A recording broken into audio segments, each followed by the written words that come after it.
పూలు పెట్టవద్దు, పూలు పెడితే మీరు బజారు స్త్రీలు అని సేలమన్నా అన్నాడా? చూపించండి, క్లిప్పు చూపించండి. లేదే. తన సంఘములో వారికి ఎవరో అన్న దైవ సేవకుడు మాటలని ఆయన చెప్పాడు. దానికి తప్పేంటి?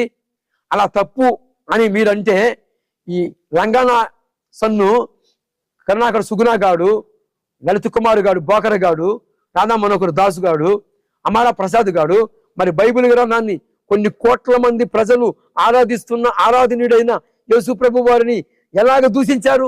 మా మరియమ్మను ఎలాగ దూషించారు? ఏమండి, బైబిల్ గ్రంథాన్ని బూతు పుస్తకం అన్నారు, వచ్చబోయాలన్నాడు వీడు కరుణాకర్ సుగుణ గాడు, ఈ గుజ్జారోడు. వీడికి ఎలాంటి సెక్షన్లు వేయాలి, ఎలాంటి అరెస్ట్ వారెంట్లు తేవాలి వీడికి? మీరే వినండి. వీరు మాటలు మీరే వినండి. మీరే విని మీరే తీర్పు తీర్చుతారు. నా ఐదవ సహోదరులారా, దయచేసి ఇలాంటి కలుపు మొక్కలని ఐదవత్వంలో లేకుండా పెరికివేయండి. మతాల మధ్య చిచ్చు పెడుతున్న వారు వీరు, ఈ నీచకమైన కుత్తేగాళ్ళు, ఈ సైకోగాళ్ళకి సరైన ట్రీట్మెంట్ ఇవ్వాలి. దయచేసి గమనించండి. వీరు ఏం మాట్లాడుతున్నారో చూడండి. రాజ్యాంగంలో ఉన్న హక్కులను ఉల్లంఘిస్తున్న ఈ నీచకమైన కుత్తేగాళ్ళకి సరైన గుణపాఠం నేర్పించాలి. మన సామరస్యాన్ని, ప్రేమని, అనురాగాన్ని మంటగలుపుతున్న వారు వీరు, గుర్తుపట్టండి. బైబిల్ గ్రంథాన్ని బూతు పుస్తకం అన్నవాడు ఎవడు? కరుణాకర్ సుగుణ గాడు కాదా? లంగావాడు బోకరగాడు లలిత్ కుమార్ గాడు కాదా? రాధా మనోహర్ దాస్ గాడు కాదా? మరి అమారా ప్రసాద్ కాదా? ఇలాంటి నీచకమైన కుత్తేగాలకి బుద్ధి చెప్పమా? కొన్ని కోట్ల మంది క్రైస్తవులు ఉన్నాం, మేము బుద్ధి చెప్పమా? శాలేమన్నా అనని మాటలు అన్నారని డబ్బులు ఇచ్చి చెప్పించుకుంటున్నారు ఈరోజు. శాలేమన్నా ఎవరినన్నా ఏ స్త్రీనన్నా అవమర్యాదగా మాట్లాడా? మరి ఈ నీచకమైన కుత్తేగాడు గుజ్జారోడు కరుణాకర్ సుగుణ గాడు ఏం మాట్లాడాడు మరియమ్మ తల్లిని? మా మరియమ్మని ఏం మాట్లాడాడు? మా మనోభావాలని దెబ్బతీశాడు వీడు, ఈ గుజ్జారోడు. ఈ బోకర్ గాడు, లలిత్ కుమార్ గాడు ఏమన్నాడు? వీడు కరుణాకర్ సుగుణ గాడు, రాధా మనోహర్ దాసు గాడు ఏమన్నాడు? ఈ సన్నాసి యదవా, ఈ యదవాయ్, ఈ కరుణాకర్ రాధా మనోహర్ దాసు గాడు సన్నాసి ఏమన్నాడు? ఆ క్లిప్పులు ఉన్నాయి. ఎవరికి అరెస్ట్ వారెంట్లు తేవాలి, ఎవరిని పోలీస్ స్టేషన్లో పంపించాలి, ఎవరు క్షమాపణ చెప్పాలి? క్రైస్తవులందరికీ క్షమాపణ చెప్పాలి. క్రైస్తవులందరికీ క్షమాపణ చెప్పాలి. నా యేసు ప్రభు వారిని దూషించాడు వీడు, సన్నాసి యదవా. ఎవడు? రాధా మనోహర్ దాసు గాడు, అమారా ప్రసాద్ గాడు, గుజ్జారోడు కరుణాకర్ సుగుణ గాడు, ఈ బోకర గాడు, లలిత్ కుమార్ గాడు, హిందువుల పేరు చెప్పుకొని దాచుకున్న మరి ఆ యొక్క దొంగతనాలు బయటకు వచ్చినప్పుడు పోలీస్ స్టేషన్లకు వెళ్ళిన వాడు ఎవడు? ఈ కరుణాకర్ సుగుణ గాడు కదా? ఈ రాధా మనోహర్ దాసు గాడు కదా? ఈ యొక్క లలిత్ కుమార్ గాడు కదా? ఒక్కసారి గుర్తించండి. మేము ఇలాగ మాట్లాడతానికి కారుకులు ఎవరు? వీళ్ళు కదా? అనని మాటలని అన్నారని మాట్లాడుతున్నారు. ఏమండి, అనని మాటలని అన్నారని చాలేమన్నా అన్నాడా? హిందూ స్త్రీలారా, మీరు పూలు పెట్టుకుంటే మీరు బజారు మనుషులు అన్నాడా? అనడా? ఎవరికి చెప్పాడు? తన సంఘములో వారికి చెప్పాడు, జాగ్రత్త అమ్మా, పరిస్థితులు బాగలేవని. ఎవరో పెద్ద అని చెబితే పూల గురించి దాన్ని తన మందిరంలో చెప్పుకున్నాడు. అక్కడ సుమారు 50,000 మంది అందరూ తప్పెలు కొట్టారు. దానిలో హిందూ స్త్రీలు ఉన్నారు, ముస్లిం స్త్రీలు ఉన్నారు, క్రైస్తవులు ఉన్నారు, అనేక రకాలైన కులాల వాళ్ళు ఉన్నారు. చాలా మంది ఎదుట 50,000 మంది సంఘం. ఆ సంఘములో ఒక కూటానికి 50,000 మంది ఉన్నారు. ఒక కూటానికి 50,000 మంది కూకున్న సంఘములో శాలేమన్నయ్య మాట్లాడితే హిందువులు ఏకీభవించారు, ముస్లింలు ఏకీభవించారు, క్రైస్తవులు ఏకీభవించారు, అనేక రకాలైన కులాల వాళ్ళు అందరూ తప్పెలు కొట్టారు. అన్న చెప్పిన మాటకి అందరూ ఏకీభవించారు. ఎవరు ఆర్గ్యుమెంట్ చేయలేదే. అన్నా నువ్వు ఎందుకన్నా ఇలా మాట్లాడే అనలేదే. ఎందుకు అందరికీ ఇష్టమైంది. అన్న చెప్పింది న్యాయమే, అన్న చెప్పింది కరెక్టే, వాస్తవమే అని అందరికి ఇష్టమైంది. నీకేమిరా నొప్పి పోకరగా, లలిత కుమారుగా? నీకేందిరా నొప్పి గుజ్జారుడా, కరుణాకర సుగుణాగా? నీకేందిరా నొప్పి రాధామనోహర దాసుగా, డిస్క్ డిస్క్ డిస్క్ డిస్కి బాబాగా? నీ క్లిప్పులన్నీ ఉన్నాయిరా. మీరు చేసిన ఆ పాపిష్టి పనులు క్లిప్పులన్నీ ఉన్నాయిరా. అవన్నీ మించిన చేస్తున్నాను. చూడండి ప్రజలరా, చూసి మీరే న్యాయం తీర్చండి, మీరే తీర్పు తీర్చండి. మీరే ఎవరిని అరెస్ట్ చేయాలో, ఎవరు క్రైస్తవులకి క్షమాపణ చెప్పాలో, ఎవరు దూషించారో మీరే మాకు సమాధానము చెప్పాలి. ఈ మాటలన్నీ ప్రజలకే వదిలేస్తున్నాను కనుక గమనించి గుర్తించి ఈ నేపథ్యంలో శాలేమరాజు అన్న క్షమాపణ చెప్పాలా, లేదు ఈ నలుగురు కలుపు మొక్కలు వాకరగాళ్ళు డబ్బులిచ్చి నూసి శానంలోకి చెప్పుకుంటున్న ఈ యొక్క నలుగురు లంగా వాళ్ళు క్షమాపణ చెప్పాలా క్రైస్తవానికి? అసలుకి పూల గురించి మాట్లాడకుండా ఉన్న శాలేమన్న క్షమాపణ చెప్పాలా? ప్రేమైన నా భారతదేశ ప్రజలనా, మీరే చెప్పండి. శాలేమన్న హిందూ స్త్రీలకు చెప్పలా, ముస్లిం స్త్రీలకు చెప్పలా, తన సంఘములో ఉన్న తన బిడ్డలకు చెప్పుకున్నాడు. ఎవరో చెప్పిన పెద్ద ఆయన మాట అది. పూలు పెట్టవద్దని చెప్పలా, బొట్టు గాజులు తీసేయమని చెప్పలా. ఇప్పటికీ ఇన్ని మెసేజ్లు ఉన్నాయి చాలా మంది చెప్పిన మాటలు. గుర్తించి గమనించి ఇకనైనా మారండి, మార్పు చెందండి.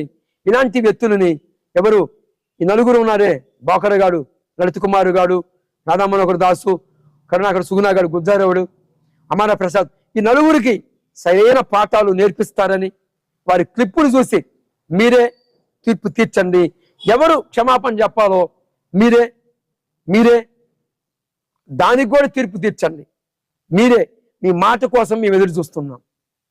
క్రైస్తవుల యావత్తు ప్రపంచంలో ఉన్న క్రైస్తవులందరికీ క్షమాపణ ఈ నలుగురే చెప్పాలి. పాపం వీరికి ఇచ్చిన డబ్బులు కక్కుర్తిపడి కొంతమంది స్త్రీలు వచ్చి, మరి వీరికి ఎంత ఇచ్చారో తెలియదు కానీ వీరు డబ్బులు తీసుకొని శాలేమన్న మీద నిందా ప్రచారము చేస్తూ ఉన్నారు. స్త్రీలారా, స్త్రీ జాతికే మీ వల్ల అవమానం. ఎందుకు? శాలేమన్న హిందూ స్త్రీలకు చెప్పలా. కొంచెం గమనించండి. మీరు డబ్బులు తీసుకున్నారు కానీ నిందా ప్రచారం చేయవద్దు. స్త్రీలంటే మాకు చాలా గౌరవం, చాలా విలువ ఉంది. కొంచెం ఆలోచించండి. ఈ మాటలు అందరిలో స్థిరపరచబడునుగాక. ఆమేన్. మీ మేరీలాగా లారీ వెనక్కి వెళ్ళి కన్నారు అనుకుంటున్నారా? మా దేవుడు ఏమైనా అంత దరిద్రమైన క్యారెక్టర్ అనుకుంటున్నారా? ఇంట్లో అంతా పిలిపించుకుంటున్నావు బంగారు కొండ. పాపం వాళ్ళకేం తెలుసు, ఒకరి బండి కాకపోతే ఇంకో బండి ఎక్కిపోతావని లంజం ఉందా? మీ మేరీకి మొగుడు లేడు, మీ యేసు తండ్రి లేడు. అయ్యే తప్పల్లోకి వెళ్ళి కాసిందో, ఎక్కడికి వెళ్ళి కాసిందో, ఎవరితో వెళ్ళి కాసిందో తెలియదు. ఎర్రి ముండా. దొంగ లంజ అంటే అర్థం మీకు తెలుసా? విషయం చిందించే లంజ అంటే తెలుసా? శుభ్రంగా మీ అమ్మలకి మీ పిల్లలకి శుభ్రంగా బొట్టు పెట్టుకొని గాజులు వేసుకొని శుభ్రంగా నీట్ గా పద్ధతిగా శుభ్రంగా ఉండమని చెప్పండి. అంతేగాని మేరీ కంటే మొగుడు లేదు, ఉండలేదు, దానికి ఎలాగ లేడు కాబట్టి దగ్గర తగలడు. చిన్న లంజిడాన బద్మాష్ ముండా, ముసలి ముఖంలా చెప్పు నీది, నీ ముసలి ముఖంలా సాడుబోయ్యా.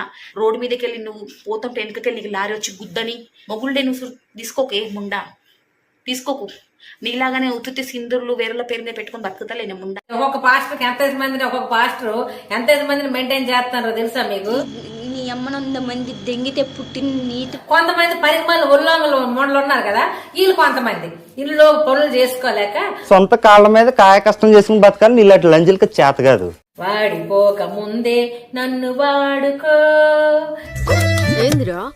ఏం లేదక్క, ఎక్కడెక్కడి నుంచో ఎవడెవడో మీ దగ్గరకు వస్తూ ఉంటారు. వానికి ఏ రోగం ఉందో తెలియదు. అయితే నేను చెప్పేది కొంచెం వినండి అక్క. మీ మంచి కోరే చెప్తున్నా, ఇట్లా చేయడం మంచిది కాదక్క. అక్క, మీ దగ్గరికి కస్టమర్లు వస్తూ ఉంటారు కదా, వస్తే వాళ్ళకి ఇది ఇచ్చి పెట్టుకోమని చెప్పుర్రి. ఏంది అక్క, దీన్ని నిరోధ అంటారక్క. మీ దగ్గర కస్టమర్ వస్తాడు కదక్క, అతనికి ఇది ఇచ్చి తొడుక్కోమని చెప్పుర్రి. ఇది తొడుక్కుంటే నీకు కస్టమర్కి ఎలాంటి రోగాలు రావక్క. వాడిపోక ముందే నన్ను వాడుకో.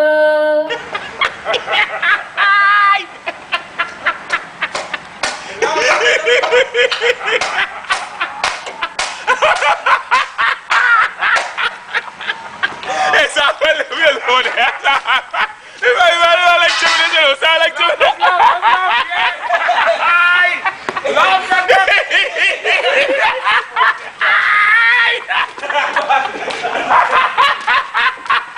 హిందువులు మోసపోతున్నారు, రిజిస్టర్ అయితే ఆస్తి మిగులుతుంది కదా అని అడిగితే ఆ రోజు రిజిస్టర్ చేయమన్న ఆవిడే మొన్న రిజిస్ట్రేషన్కి వెళ్తే ఎందుకు ఆపుతుందని నా మీద అడిగి నా మీద లేనిపోని ట్రోలింగ్ చేశారు. ఎందుకు ఆపానో తెలుసా? ఇదిగోండి ఎఫ్ఐఆర్ మీ అందరికి కాపీలు వచ్చాయండి. ఈ కాపీలో ఈ ఎఫ్ఐఆర్లో వాళ్ళ మీద 420 ఫోర్జరీస్ అన్ని కేసులు ఉన్నాయండి. ఇందులో మీకు క్లియర్గా ఉంది. ఈ ఎఫ్ఐఆర్ డిసెంబర్ 2వ తారీఖు అయింది. మేము బయట పెట్టలేదు, పోలీస్ వారు పర్మిషన్ తీసుకొని ఈరోజు ప్రెస్ మీట్ పెడుతున్నాం. అయితే సిసిఎస్లో కేసు నమోదైంది. ఈ సిసిఎస్లో కేసు నమోదైన తర్వాత మేమేం మాట్లాడలేదు.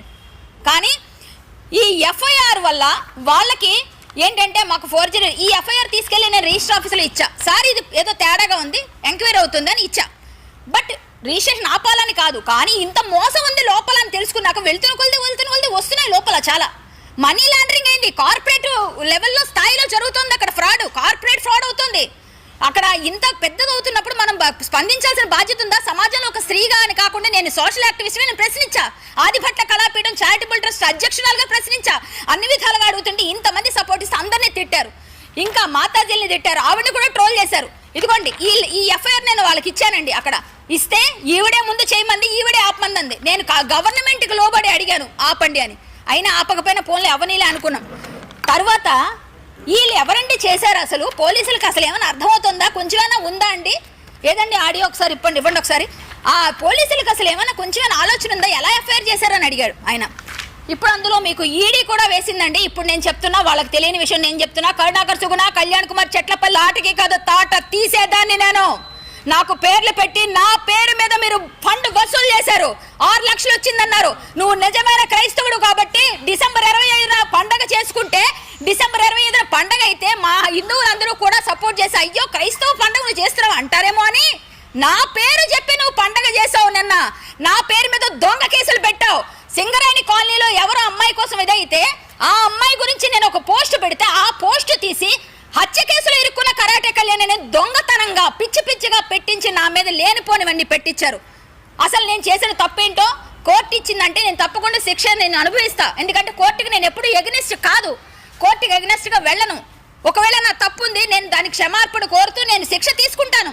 అంటే నేను చేసిన ఈ ఇంత పెద్ద పోరాటం చేస్తున్నావు, ఇప్పటికీ ఆపకపోతే నీ మీద దాడులకు వస్తారు, నిన్ను దండిస్తారు అని బెదిరిస్తున్నావు, బెదిరింపు కాల్స్ చేయిస్తున్నారు చాలా రకాలుగా. నాకు లైఫ్ థ్రెట్ ఉంది, నాకు వాళ్ళ వల్ల నాకు ఖచ్చితంగా ఉంది అపాయం. ఇంత పెద్దవన్నీ చేస్తూ ఇంత పెద్ద ఇప్పుడు ఈడీ ఇచ్చిన మీకు అందరికి వచ్చాయండి. చూడండి, ఈడీ కూడా ఇచ్చిన మీకు అన్నీ ఉన్నాయి. ప్రతిదీ అయ్యా అమ్మా ప్రతిదీ మీకు ఇచ్చాను నేను, ప్రతిదీ క్లియర్గా ఉన్నాయి. ఎఫ్ఐఆర్ కాపీ, నేను ఇచ్చిన కంప్లైంట్ కాపీతో సహా ఈడీ కూడా వాళ్ళ మీద ఎంక్వైరీ చేసింది. అంటే ఇప్పుడు ఇన్కమ్ ట్యాక్స్ డిపార్ట్మెంట్ ఈడీకి కూడా కొంచెం ఆలోచన లేకుండానే ఇచ్చేసారా మీ మీద ఎంక్వైరీకి? అంటే పోలీసుల గురించి మీరు ఎలా మాట్లాడడం ఎంతవరకు కరెక్టు? ఆడవాళ్ళని చూడరు, ఎవరిని చూడరు. నేను ముందే చెప్పా, దయా సత్యంచ శౌచంచ రాక్షసానాం న విద్యతే. ఈ రోజుల్లో వీడు కలిలో పుట్టిన కలి పురుషుడు, వీడు కలిలో పుట్టిన రాక్షసులు. వీళ్ళు ధర్మం పేరు చెప్పుకొని దండుకునే దరిద్రంగా బతుకుతున్నవారు వీళ్ళు. ధర్మం పేరు చెప్పి ధర్మాన్ని నువ్వు రక్షించేదంటే ధర్మం నువ్వు రక్షించే స్థితిలో లేదు, ధర్మాన్ని నువ్వు రక్షించగలే. ఆ ధర్మాన్ని పెట్టుకొని వాడుకుంటున్నావు నువ్వు, ధర్మం నేను రక్షిస్తోంది. తిరిగి మమ్మల్ని అంటుంటే మమ్మల్ని అందరినీ ఇలా మాట్లాడుతున్నారు. ప్రతి ఒక్కరు ఇక్కడ బాధితులే, ఇక్కడ ఉన్న ప్రతి ఒక్కరు ఒక్కొక్క విషయంలో బాధితులే. నేను చేసింది ఏం తప్పుందని నిన్న మీరు నా మీద లేనిపోని తప్పుడు కేసులు పెట్టి హత్య కేసులు ఇరుక్కున్న కరాటే కళ్యాణ్. ఏ హత్య కేసు నాకైతే తెలియదు, మీ దగ్గర ఏముంది? ఏమనుంటే ఇవ్వండి సాక్ష్యాధారాలు. ఏ హత్య కేసులో తారుమారు చేశాను నేను సాక్ష్యాల్ని? ఇన్ని రకాలుగా బాధలు పెడుతూ, ఇన్ని రకాలుగా అమ్మాయిలను అవమానిస్తూ బాధ పెడుతున్నారు. నా పర్సనల్గా నేను ఏది తీసుకోలేదు, నా పర్సనల్గా ఇంతవరకు ఒక కేసు వేయలేదు. నేను ఓన్లీ సమాజ శ్రేయస్సు కోసం. ఇవన్నీ వేస్తే వాళ్ళు ఎక్కడికి వెళ్తారు? ఇలాంటివి 100 కట్టలు ఉన్నాయి నా దగ్గర. నన్ను ఎన్ని రకాలుగా హింసించాలో అన్ని రకాలుగా హింసించారు, ఆత్మహత్యకు ప్రేరేపించారు, నీకు పిచ్చి అన్నారు, నీకు ఈవెంట్ కూడా అది అన్నారు. మతిస్థి భ్రమించింది. ఫస్ట్ చేసేది ఏమంటే తెలుసండి, వాళ్ళు చెప్తారు ఎప్పుడు కుక్కను కొట్టాలంటే పిచ్చి కుక్కను ప్రచారం చేస్తే జనాలు కొట్టి చంపేస్తారటండి. అతను చెప్పిన సేయింగ్ అది. అంటే మాకు మతి భ్రమించి ఇవన్నీ చేస్తున్నామని ప్రచారాలు చేస్తున్నారు. మా దగ్గర ఎన్నో స్క్రీన్ షాట్స్ ఉన్నాయి. అంటే మనుషులకి మేము ప్రతిదీ పేపర్తో మాట్లాడుతున్నాం, మేము మాట వరుసకేం చెప్పట్లేదు. ఇంతకాలం వెయిట్ చేసాం. హిందువుల్లోని ఇలాంటి చీడ పురుగులు ఉన్నారని మీ అందరికి తెలియాలి. హిందూ సంస్థలుగా పెట్టుకొని ఇలాంటి చెత్త పనులు చేస్తున్న వాళ్ళందరికీ మీకు తెలియాలి. ఇన్ని హిందూ సంస్థలు ఈరోజు మద్దతుగా వస్తే క్రిస్టియన్స్ ఉన్నారు నీ వెనకాలంటున్నారు. నా వెనక హిందూ సంస్థలు ఉన్నాయి, క్రిస్టియన్ సంస్థలు ఉన్నాయి. ఇప్పుడు చూశారు కదా మీరు ఎవరెవరు ఉన్నారో ఏం చేశారో. మీరు క్రిస్టియన్గా బోర్న్ క్రిస్టియన్ మీరు. నేను నికార్సని హిందువుగా పుట్టాను, హిందుత్వం కోసం చచ్చిపోతాం, పోరాడతాం. అంతేగాని పిచ్చిగా మీరు మాట్లాడితే ఆడపిల్లగా నేను భరించాల్సిన అవసరం నాకేముంది? చేసుకో. ఇంతవరకు ఫేస్బుక్ లో పోరాటం చేశారు, ఇప్పుడేమో వెళ్ళి ప్రెస్ మీట్ లో పెడతారంటారా? ప్రెస్ మీట్ పెట్టడానికి మాకు సర్వ హక్కులు ఉన్నాయి. ప్రెస్ మీట్ లో మీ ఎఫ్ఐఆర్ చూపించే హక్కు మాకు భగవంతుడు ఇచ్చాడు, దేవుడు ఇచ్చాడు, అలాగే పోలీసులు ఇచ్చారు. ఎందుకంటే మీరు చేసిన తప్పు కాబట్టి. మీరు పోలీసులు తిట్టొచ్చామో, మేము చట్టానికి లోబడి ఉంటాం. మీరు పెట్టిన కేసుల్లో నా తప్పు ఉంటే నేను తప్పకుండా క్షమార్పణ. అదిగోండి సింగరేణి కాలనీ వాళ్ళు ఉదయం చూసి ఫోన్ చేశారు, మేడం మీరు ఎక్కడున్నారు? సింగరేణి కాలనీ నుంచి మేము పేపర్లో చూసాం మీ మీద కేసు అయిందంట, మా పిల్ల పేరంట అని. అంటే మీకు కాదండి, అది నేను కాదండి, ఎవరో పెట్టారు, రాంగ్గా పెట్టారు కేసు అంటే. మేడం మీరు మాకు వచ్చి మద్దతు తెలిపితే మీ మీద కేసు ఏంటి మేడం, మేము వస్తాం మీకు సపోర్ట్ అని వాళ్ళు అంతటి వాళ్ళు వచ్చారు. నేను పిలిచానా వాళ్ళు ఏమన్నా? ఆయన అన్నదే డబుల్ చాలా చిల్లరగా లెక్కేస్తున్నారు. సార్ 60 లక్షలు ఏంటి, 40 లక్షలు ఏంటి, కొద్దిగా అవుతుంది. 40 లక్షలు కాదు. యూట్యూబ్ లో నేను వీడియో చేసుకుంటే నాకు ఏ బాధ లేకుండా, మీతో పరిచయం లేకుండా నా వీడియో నేను చేసుకుంటాను సార్. మీరే మాట అనేది సార్, మనము ఇబ్బంది పెడతాం, ఆడు ఇబ్బంది పడుతుంటే మనం చెప్పలేం కదా. ఇది అంతే. ఇప్పుడు జనం నా దగ్గరకు వచ్చారు కాబట్టి నేను మాట్లాడాను. జనాలు మీ దగ్గర రాలేదు కానీ మీరే పిలిచారు కానీ, సరే అది వదిలేసేయండి సార్. మీ జనం నాకులా తెలుస్తారు, మీరే కదా దాంట్లో వాట్సాప్ ఛానల్ పెట్టి అందరినీ పిలిచి అదే జనాలు రావటం. వచ్చినా కూడా రాంగ్ కదా సార్. అది ఒక స్టోవ్ నమ్మిన తర్వాత మళ్ళీ డబ్బులు ఇస్తారు, నేను ఇప్పిస్తా అంటాం. కొద్దిగా పెద్ద మనసు చేసుకోండి. మీరు పెద్ద మనసు చేసుకోండి సార్, నేను ఆల్రెడీ చెప్పాను.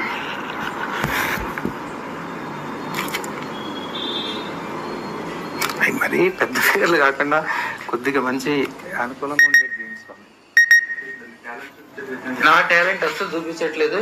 ఫస్ట్ రోజు నుంచి చెప్తున్నా, ఫస్ట్ నుంచి జేబులో తెల్లకాయితం ఉంటుంది. నేను ఎవరితో పోట్లాడిన అవసరమే లేదు. ఫస్ట్ నుంచి కాంపర్సన్ అని మీకు తెలుసు. మీరు మళ్ళీ 1,50,000 తీసుకెళ్ళి మళ్ళీ ఎంత చేసినా, మీరు కమిట్మెంట్ మీద నిలబడే మనిషి అయితే మీరు లలిత్ గారిని కూర్చోబెట్టి, స్వామి మనం 1,50,000 రూపాయలు డబ్బులు తీసుకున్నాము, తీసుకున్న తర్వాత మనం ఒక మాటలో నిలబడిపోయాము, మనం మాట్లాడొద్దు స్వామి అని మీరు అనాలి. అదేంటి మరి మాట్లాడండి, అదేంటి మళ్ళీ పనికిరాని అసలు ఒక రూల్ ఉందా, ఒక పద్ధతి ఉందా, ఒక వ్యవహారం ఉందా? దానికి రిటర్న్ రాదని ముందు కాగితం మీద రాసిచ్చింది. 100,000 మంది దాన్ని పెట్టుకుని బాగుపడింది. అన్ని చూస్తూనే ఉన్నారు, చేస్తూనే ఉన్నారు. మీరేదో చెప్పారని మీ వెనకాల రావటం, ఆ 10 మంది వాళ్ళకి మీరు సమాధానం చెప్తారా? వాళ్ళతో మాట్లాడితేనే జరుగుతారు. వాళ్ళతో ఆల్రెడీ డబ్బులు తీసుకున్నారు, అది అయిపోయింది, అది తీసేయాలి. అది కమిట్మెంట్ లేకపోతే ఎట్లా సార్? దేనికైనా ఇంకా ఏ టాక్స్ లేవు. ఏది ఉన్నా మాట్లాడుతున్నాం. 3 తారీఖు 3 తారీఖు అయిపోయింది. ఆ వీడియోస్ ఉండవు, మా వీడియోస్ ఉండదు. మీ వ్యాపారం మీరు, మా వ్యాపారం మీరు రేపే తీసేయండి సార్. ఆయనది తీసేయాలి. ఎందుకంటే ఆయనతో మాట్లాడింది ఏదైతే డబ్బులు ఉన్నాయో ఇచ్చేసామో, ఒక మాట మీద నిలబడుతున్నట్టు ఒక 3వ తారీఖున 15 లక్షల రూపాయలు ఇస్తున్నాను. ఒక రోజు అటు ఇటుగా ముందు ఇవ్వచ్చు కూడా. వారిది ఏమి, దువ్వాడ శివప్రసాద్ గారిది ఏమాత్రం మళ్ళీ బాధితులు కూడా ఉండదు. మళ్ళీ వీడియో ఏముందో తీసేయాలి. మళ్ళీ సెటిల్మెంట్ కానీ మళ్ళీ ఆయన ఫోన్ చేసి మళ్ళీ డబ్బుల విషయం కానీ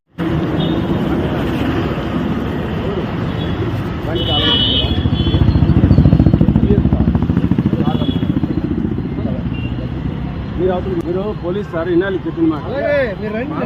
మేము తీసుకెళ్తాం కదా సార్, కూర్చోండి.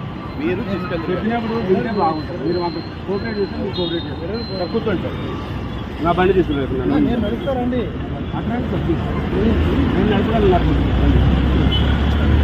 ఆ 2 చెక్కలు ఓ శవం 3 మేకులు, ఓ శవం 2 చెక్కలు 3 మేకులు, దాన్ని ఫాలో అయ్యే వాళ్ళంతా బోకులు. యేసు పురుషాంగాన్ని కత్తిరించి కింద పడేసిన తర్వాత, అదే పురుషాంగంలో కొంత భాగాన్ని, ఆ తోలుని కత్తిరించి కింద పడేసిన తర్వాత అది ఏమైంది? అలాగే కుళ్ళిపోయిందా, లేకపోతే కాపులు ఎత్తుకుపోయా, లేకపోతే చెప్పాడు గాడ్డు అలా పుస్తకంలో గాడ్డు ఆ రాడ్ కొట్టుకుని ఇవన్నీ బదులు కొట్టేమన్నాడు. బ్యాట్ గాడు ఆడు గాడ్ కాదు, ఫ్రాడ్. ఆడు గాడ్ కాదు, గాండు. అందుకే మరి వాళ్ళ అమ్మకి రిబ్బన్ కటింగ్ చేసిన వాడితే అదే రోజు రిబ్బన్ కటింగ్ అయిన తర్వాత 8 నెలలకు కదా, అంటే 8 months బ్యాక్ అనమాట. అంటే ఇప్పుడు డిసెంబర్ కదా, ఒక 8 months బ్యాక్ వెళ్ళి అది కాదు. రిబ్బన్ కటింగ్ చేసిన బ్యాచ్ రోమన్ సైనికుడు మరి ఇంకెవరున్నారు మరి? చాలా మంది వస్తున్నారు, మేమున్నాం అని. హమారా అన్నగారు, కుమార్ అన్నగారు రోమన్ సైనికుడు నేనే అని ఒప్పుకున్న వారికి 1,00,000 రూపాయలు బహుమతి ఇస్తా. తమ్ముడు నువ్వు అలా ఒప్పుకుంటే నీకు 100 కోట్లు కావాలి. పంచాలంటే అంతమంది వస్తారు ముందుకి. అన్నలు నేను రాత్రికి గుడా పండుగలలో మిస్ తో కిస్ చేద్దామని అనుకుంటున్నా. హెల్మెట్ తీసుకో. మేరీ లాగా లారీ వెనక్కి వెళ్ళి కన్నారు అనుకుంటున్నారా? మా దేవుడు ఏమైనా అంత దరిద్రమైన క్యారెక్టర్ అనుకుంటున్నారా? మీ మేరీకి మొగుడు లేడు, మీ యేసుకు తండ్రి లేడు. అయ్యే తుప్పల్లోకి వెళ్ళి కాసిందో, ఎక్కడికి వెళ్ళి కాసిందో, ఎవరితో వెళ్ళి కాసిందో. ఒక్కొక్క పాస్టర్ ఎంత మందిని మెయింటైన్ చేస్తున్నారో తెలుసా? కొంతమంది పరిమాణాలు ఉల్లంఘనలు మూడలు ఉన్నారు కదా, వీళ్ళు కొంతమంది ఇల్లు పనులు చేసుకోలేక వాడిపోక ముందే నన్ను వాడుకో. ఇప్పుడు దాకా నిన్న ఒక క్లారిటీ ఇచ్చా, ఇప్పుడు సభాముఖంగా మళ్ళీ క్లారిటీ ఇవ్వాల్సింది ఏంటంటే, యేసుకి ఎప్పుడో 3 మేకులు కొట్టారంటారు. ఆ 3 మేకుల పేర్లు ఏంటో తెలుసా? అందులో 2 మేకుల పేర్లు ఇక్కడ 2 మేత్రమే. ఒకటి కనిపించని 3వ మేకే భాస్కర్ కిల్లి వేసుకో. సూపర్.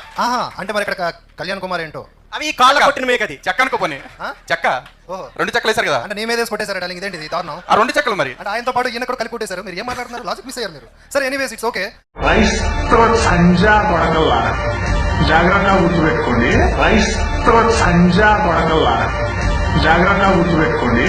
యెహోవా అనేవాడు దేవుడు ఎట్లయితాడు? వాడు psycho. Jehovah is the psycho God. Bible దేవుడు నా కాళ్ళు పట్టుకుని క్షమాపణ చెప్పాలి. క్రైస్తవుల భార్యను అన్యులకు అప్పగిస్తానని చెప్పాడు. చాలా రోజుల నుండి వేచి కనీసం అనంతపురం పాస్టర్ గారి భార్యలైనా అప్పగించరా? లేకపోతే బైబిల్ దేవుడు వాగ్దానం చేస్తే తప్పడండి. మాట మీద నిలబడి రమ్మండు. ఇశ్రాయేలు భార్యను అన్యులకు అప్పగిస్తా అన్నాడు, అప్పగించాడు. ఇప్పుడు అన్యులంటే క్రైస్తవులు కాని వాళ్ళు అన్యులు అని చెప్పి ప్రచారం చేస్తున్నారు. కాబట్టి ఇప్పుడు వీళ్ళు ఎవరైనా తప్పు చేసినా కూడా అన్యులకు అప్పగిస్తాడు వాళ్ళ భార్యను కూడా. బైబిల్ దేవుడు డ్యూటీ అదే, వీడి భార్య నా దగ్గర, ఆడి భార్య దగ్గర అటు ఇటు మారుస్తా ఉంటాడు. ఎలా రౌడీస్ ఎవడైనా ఉన్నాడా? కూడా సృష్టిగా ఇక్కడ తయారు చేసిన పరలోకం నుంచి పార్సల్ ఏమైనా వచ్చిందా? ఇక్కడ ఒక మనిషి తయారు చేసిన పుస్తకం. దీని కాలకం తీసి తోకండి, దీని వచ్చబోయింది. క్రైస్తవ దేశానికి ఎందుకు వెళ్ళావు అని చెప్పేసి గుర్తుపెట్టుకుంటారా? అమెరికా క్రైస్తవ దేశం కాదు. ఏంటి బాబా అన్న? ఇంకోసారి అన్న. అమెరికా క్రైస్తవ దేశం కాదు. You still need help from the boss. We need help from the boss. When he said to me the other day, "You're the most famous person in the world by far." I said, "No, I'm not. No, I'm not." He said, "Yes, you are." I said, "No." He said, "Who's more famous?" I said, "Jesus Christ." చీది నమ్మ బతుకు బురదలో పంది బతుకుతుంది, నువ్వు బతుకుతున్నావు ఎందుకురా? ఎదవన్నారు ఎదవ.